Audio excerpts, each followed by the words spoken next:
So it's true. The Greybeards really were summoning you. Masters of the Way of the Voice. They live in seclusion, high on the slopes of the throat of the world. The Dragonborn is said to be uniquely gifted in the voice. The ability to focus your vital essence into a thum, or shout. If you really are Dragonborn, they can teach you how to use your gift. Didn't you hear the thundering sound as you returned to Whiterun? That was the voice of the Greybeards, summoning you to High Hrothgar. This hasn't happened in centuries, at least. Not since Septim himself was summoned when he was still Tjalus of Admora. Hrothgar, calm yourself. What does any of this Nord nonsense have to do with our friend here? Capable as he may be, I don't see any signs of him being this, Dragonborn. Nord nonsense? Why, you puffed up ignorant. These are our sacred traditions that go back to the founding of the First Empire. Hrothgar, don't be so hard on Aviators. I meant no disrespect, of course. It's just that, what do these Greybeards want with him? That's the Greybeards' business, not ours. Whatever happened when you killed that dragon, it revealed something in you that the Greybeards heard. If they think you're Dragonborn, who are we to argue? You'd better get up to High Hrothgar immediately. There is no refusing the summons of the Greybeards. It's a tremendous honor. I envy you know, to climb the 7,000 steps again. I made the pilgrimage once. Did you know that? High Hrothgar is a very peaceful place. Very disconnected from the troubles of this world. I wonder that the Greybeards even notice what's going on down here. They haven't seemed to care before. No matter. Go to High Hrothgar. Learn what the Greybeards can teach you. You've done a great service for me and my city, Dragonborn. By my right as Jarl, I name you Thane of Whiterun. It's the greatest honor that's within my power to grant. I assign you Lydia as a personal housecarl, and this weapon from my armory to serve as your badge of office. I'll also notify my guards of your new title. Wouldn't want them to think you're part of the common rabble, now would we?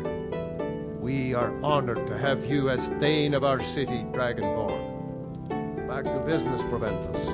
We still have a city to defend. Yes, my lord.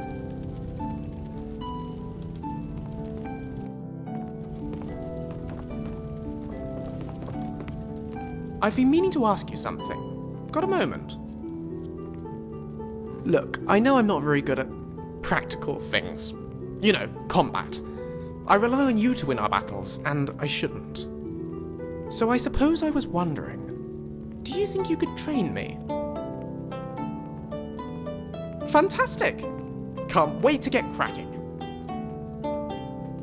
Let me know if you need anything else.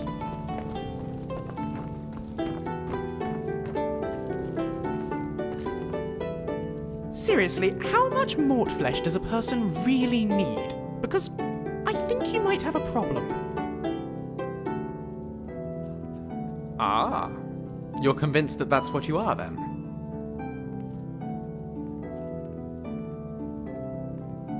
And neither do I. Not for certain. I imagine we'll find out soon enough though, Anyway, you asked me what I know. I'm more familiar with the Cyrodiilic legends than the Nordic ones, but I'll tell you what I've read. Though some scholars on Solstheim dispute it, the first definite use of the term Dragonborn is attributed to Saint Alessia, back in the First Era. The story goes that on her deathbed, Alessia made a pact with Akatosh, who infused her with his divine blood and granted her the Amulet of Kings. Akatosh then sealed off the Plains of Oblivion, banishing the Aedra and Daedra from the surface of Nirn forevermore. Or at least, for as long as one of Alessia's descendants sat on the throne of Cyrodiil and wore the amulet. From then on, Alessia's descendants were known as Dragonborn. Of course, that line ended with the death of Martin Septim during the Oblivion Crisis. But he turned into a giant dragon and kicked Mehrunes Dagon back into the Deadlands, which seems to have confused things. Anyway, skip ahead a couple of 100 years and here you are, supposedly with that same dragon blood in your veins.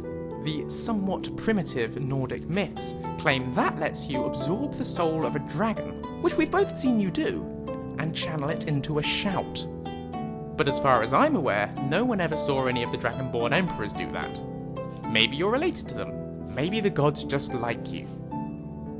In any case, as I said, I have a feeling we'll find out more soon enough. Right behind you.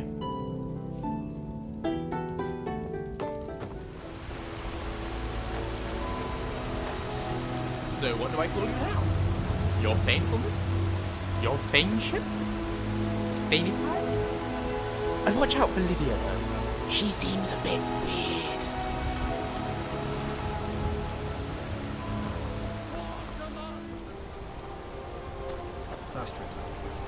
Sure looks like a big old On your house. way up the 7,000 steps again. Can't wait to start climbing. Just not ready to make the climb to High Hrothgar. The path isn't safe. Aren't the Greybeards expecting some supplies? Honestly, I'm not certain. I've yet to be allowed into the monastery. Perhaps one day. Passing through on your way to High Hrothgar? About to make a delivery up there myself. Mostly food supplies like dried fish and salted meats. You know, things that keep fresh for a long time. The Greybeards tend not to get out much, if you catch my meaning. Well, it's kind of an understanding between us. I mean, it just wouldn't feel right to charge them for a bit of preserved food. Trouble is, my legs aren't what they used to be, and climbing the 7,000 steps takes its toll. Really? Well, that would be kind of you. Here, take this bag of supplies. At the top of the steps, you'll see the offering chest. Just leave the bag inside, and you're done. Well, there's the occasional wolf pack or stray, but that's all I've ever had to deal with. Shouldn't be a problem for the likes of you. Other than that, watch your footing. In these wintry conditions, the stairs can be treacherous. Be careful up there.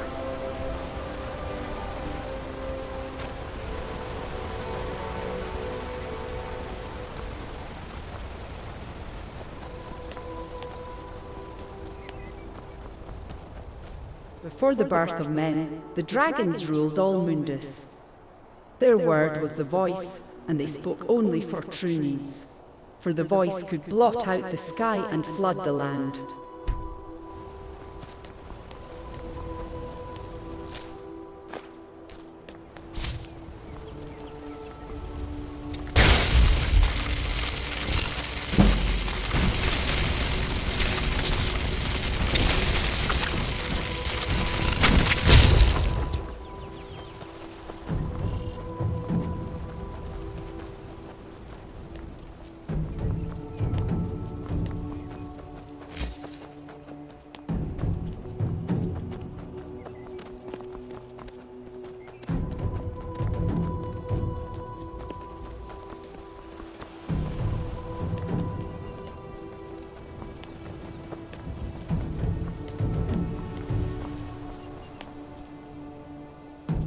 Keep an eye out for wolves if you're headed up the path to High Hrothgar. I like to spend time up here. Walk the steps. Meditate on the emblems. Doesn't hurt when I bag some game along the way. Until next time. Terribly sorry. Men were born and spread over the face of Mundus. The dragons presided over the crawling masses. Men were weak then and had no voice.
fledgling spirits of men were strong in old times, unafraid to war with dragons and their voices. But the dragons only shouted them down and broke their hearts.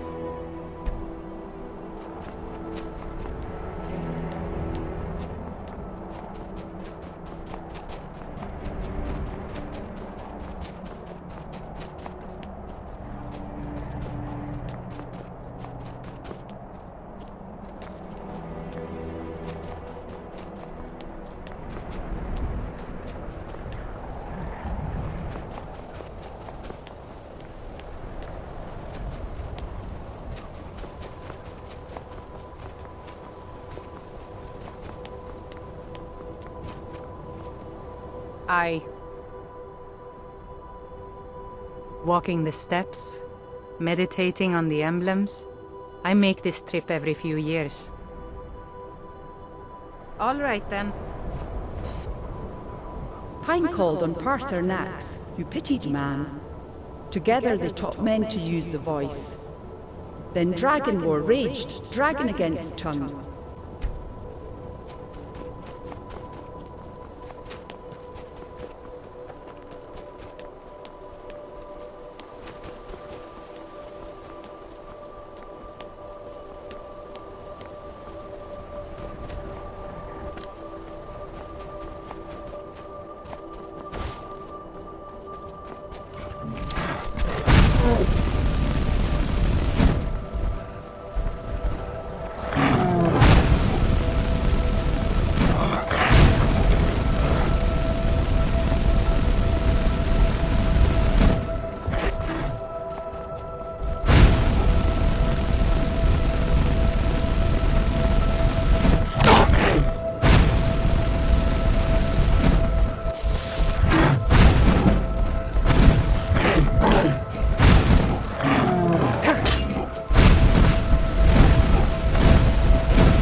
Man prevailed, shouting Aldrin out of the world, proving for all that their voice too was strong, although their sacrifices were many-fold.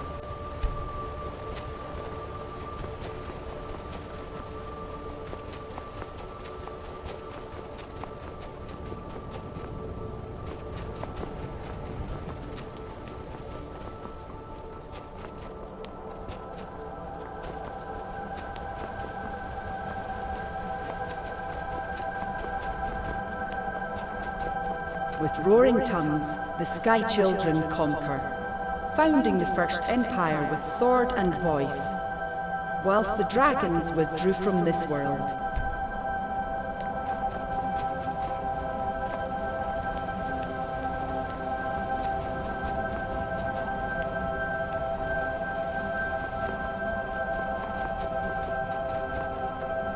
The tongues at Red Mountain went away humbled. Jurgen Windcaller began his 7-year meditation to understand how strong voices could fail.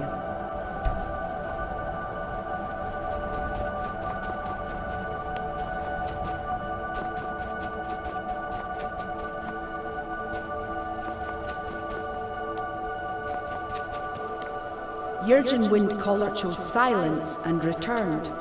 The 17 disputants could not shout him down. Jurgen the Cam built his home on the throat of the world.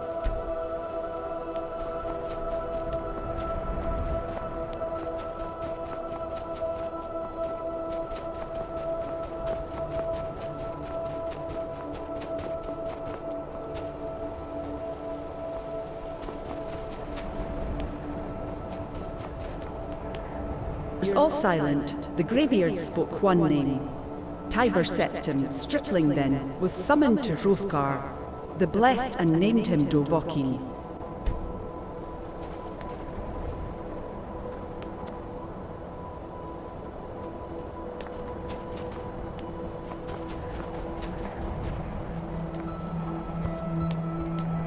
High Hrothgar. Finally. Do I still have legs? I only ask because I can't feel them anymore. voice is worship. Follow the inner path. Speak only in true need.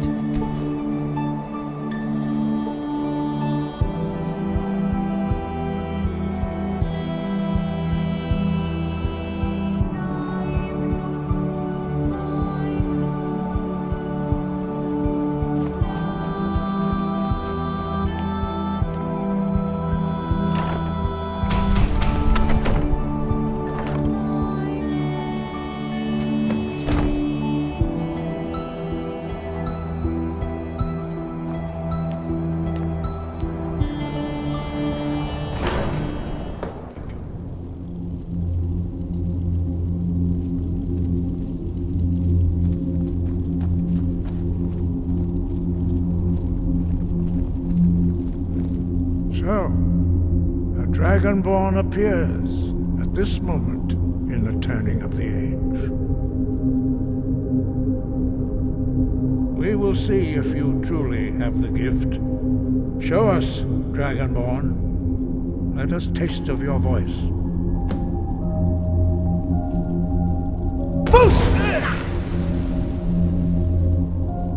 Dragonborn, it is you. Welcome to High Hrothgar.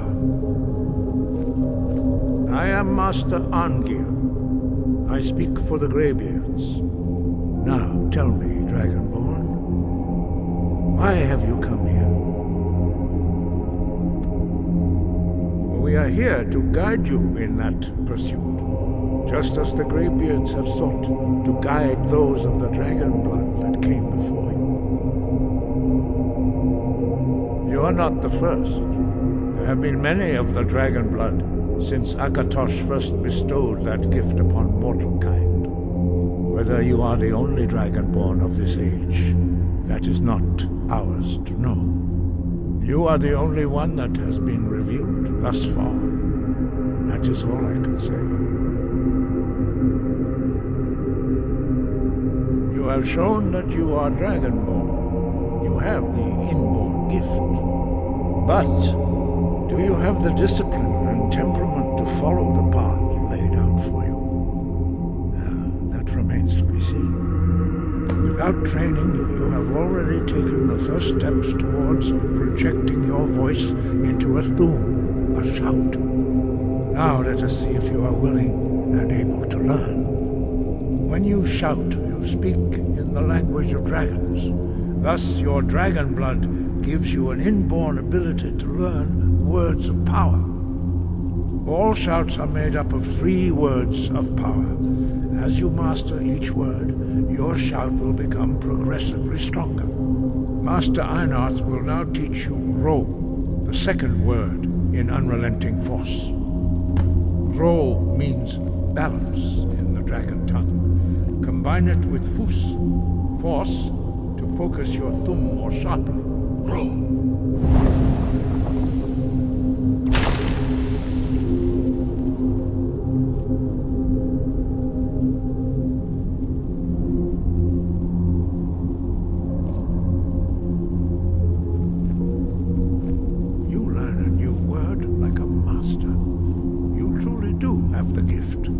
But learning a word of power is only the first step. You must unlock its meaning through constant practice in order to use it in a shout.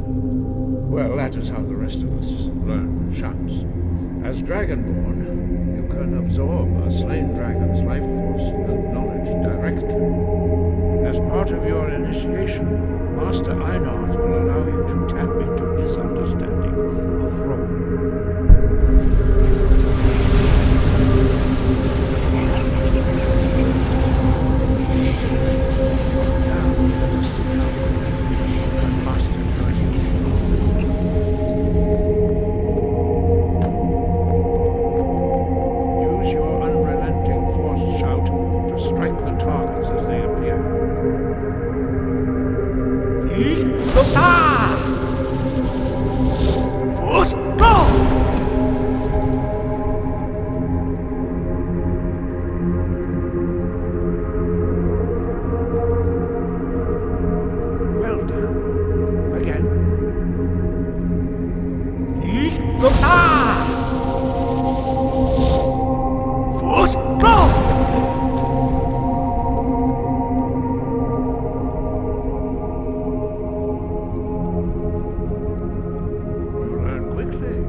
Impressive. Your thum is precise. You show great promise, Dragonborn. We will perform your next trial in the courtyard. Follow Master Bori.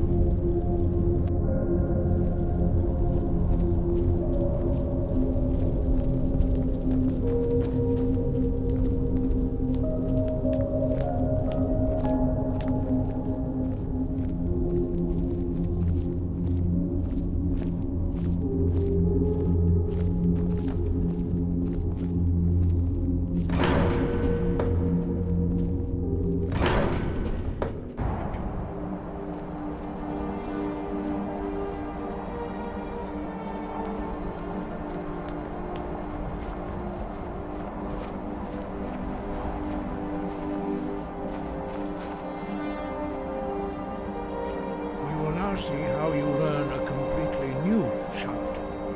Master Bori will teach you Wold, which means whirlwind. Wold.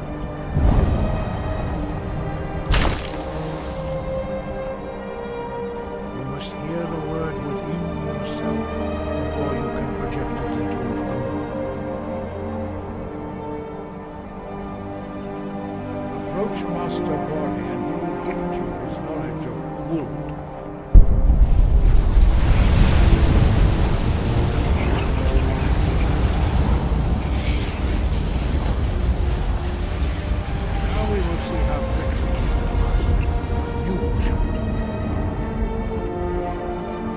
High Hrothgar will demonstrate whirlwind sprint. Then it will be your turn. Master Bori. X! Now it's your turn. Stand next to me. Master Bori will open the gate. Use your whirlwind sprint to pass through before it closes.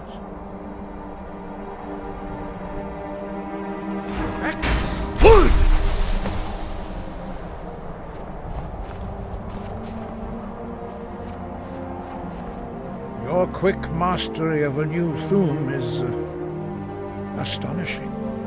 I'd heard the stories of the abilities of Dragonborn, but to see it for myself.